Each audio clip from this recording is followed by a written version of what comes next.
রূপগঞ্জ নামক ছোট্ট একটি গ্রামে শ্যামলী নামে একটি মেয়ে থাকত, যার দুঃখের কোনো সীমানা ছিল না।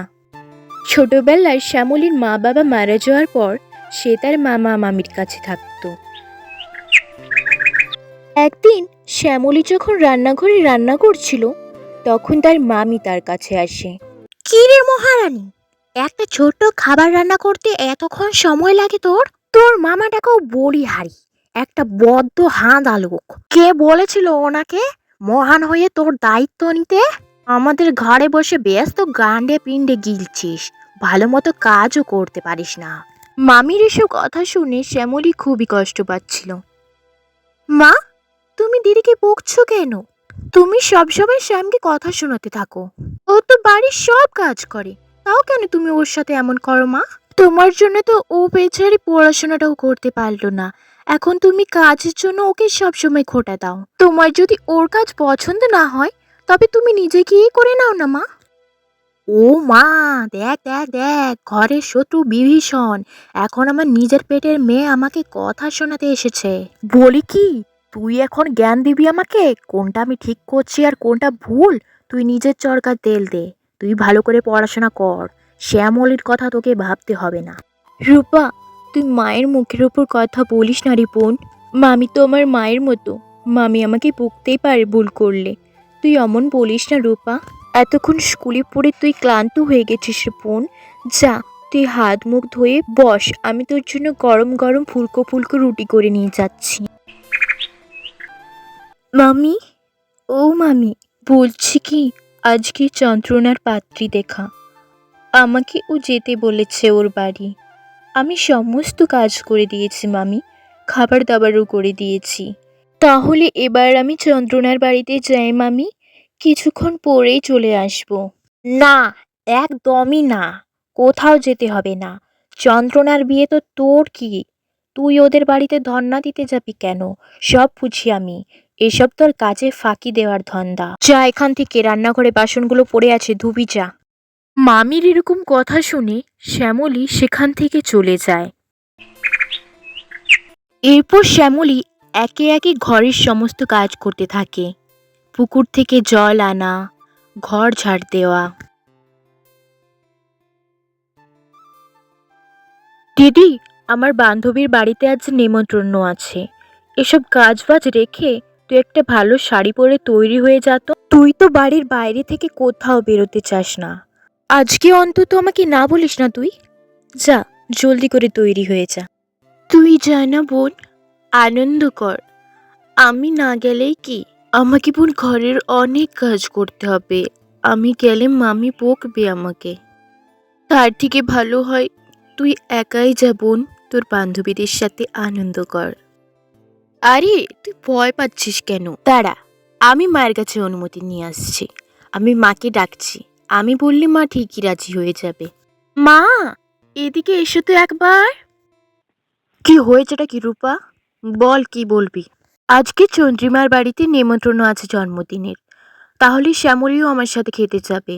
আর তুমি ওকে যেতে বারণ করবে না, ও সারাদিন কাজই করবে নাকি? তুমি ওকে অনুমতি দাও।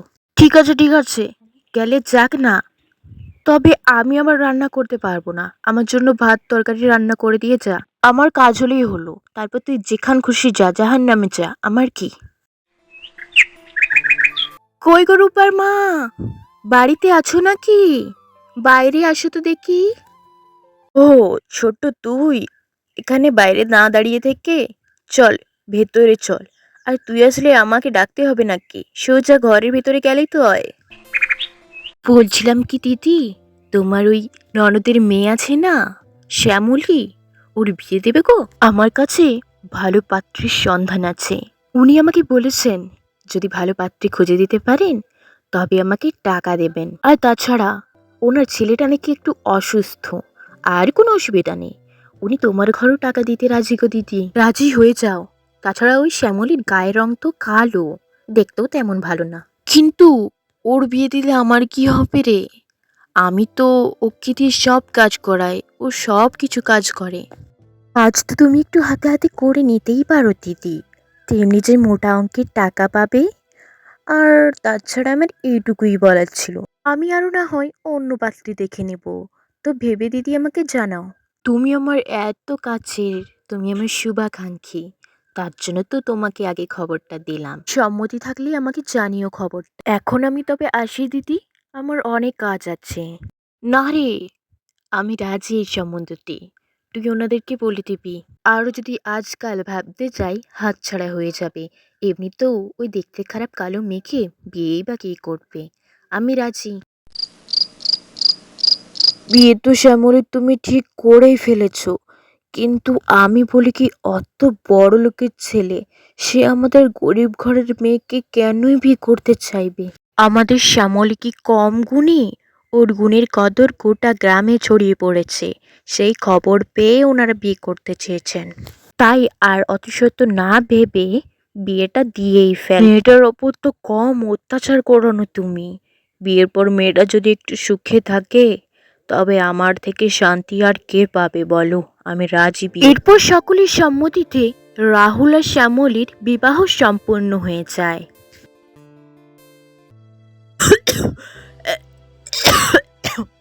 এরপর রাহুল কেমন করতে থাকে, তার শরীর খারাপ করছিল।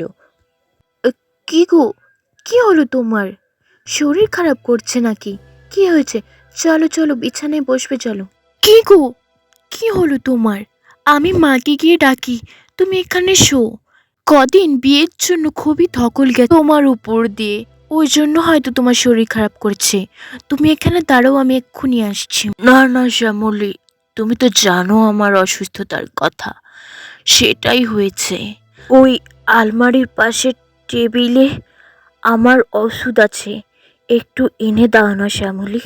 আমি চাইনি আমাকে যে মেয়ে বিয়ে করুক ঠকুক, তার জন্য আমি আমার অসুস্থতার কথা জানিয়ে বিয়ে করেছি তোমায়। কিন্তু কিন্তু আমি তো, এই বলে শ্যামলী চুপ করে যায়। সে আর বলে না যে সে জানে না তার অসুস্থতার কথা। তুমি চিন্তা করো না গো, আমি তোমাকে ঠিক সুস্থ করে তুলব। কিছু মাসের মধ্যেই শ্যামলীর নিঃস্বার্থ সেবায় তার স্বামী রাহুল একদমই সুস্থ হয়ে ওঠে, আর শ্যামলী আর রাহুল সুখে শান্তিতে সংসার করতে থাকে। আর এদিকে দেখানো হয় শ্যামলীর মামিকে, যে রান্নাঘরে রান্না করতে করতে একাই বকছিল। ভালোই ছিল শ্যামলীটা ছিল, কি কুক্ষণে যে ওর বিয়ে দিতে গেলাম। এখন সারাদিন খেটে খেটে মরছি আমি। টাকাটাও যে কোথায় উধাও হয়ে গেল। ভেবেছিলাম কাজকর্ম না হয় একটু করে কষ্ট করে করেই নেব, মোটা অঙ্কের টাকা তো পাবো, তবে টাকাটাও কোথায় যেন উধাও হয়ে গেল আলমারি থেকে। ওই টাকা যে কোথায় উধাও হলো তুমি কখনোই বুঝতে পারবে না মা। ওই টাকা তো কবেই আমি শ্যামলীদির শ্বশুর বাড়িতে দিয়ে চলে এসেছি। যেমন কর্ম করেছো তেমনি ফল পাচ্ছ তুমি। শ্যামলী তো এখন খুব সুখে শান্তিতে আছে। শ্যামলীকে দিয়ে যত কাজ করিয়েছো এখন তোমাকে করতে হচ্ছে, এটা তোমার কর্মফল।